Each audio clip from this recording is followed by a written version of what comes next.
There are 3 steps to fix this missing DLL issue.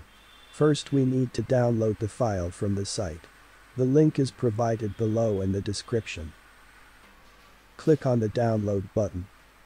Click on keep button, as this DLL file is not usually downloaded. Each step is important, so do not skip any part of the video. Click on save button. Now let's open the file's location. Click on show in folder. Now locate the file and right-click on the file. Select copy from the menu.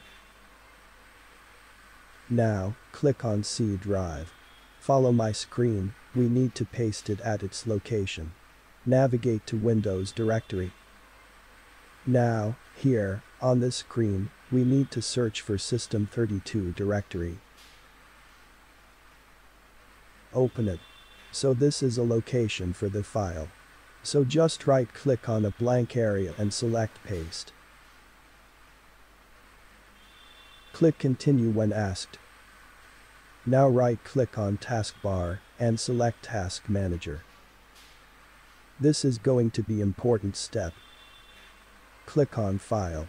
Select run new task. Then click on browse button. Now, follow my screen. Again, move to C folder. Then go to System32 folder. Here, find the file with name cmd. Select it and click on open. Click on this tick mark. Click on OK button.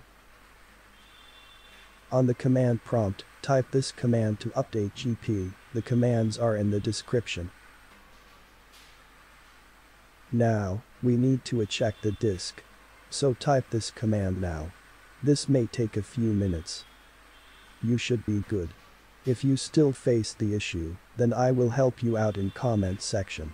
Just put your detailed error message, like the video to help me back.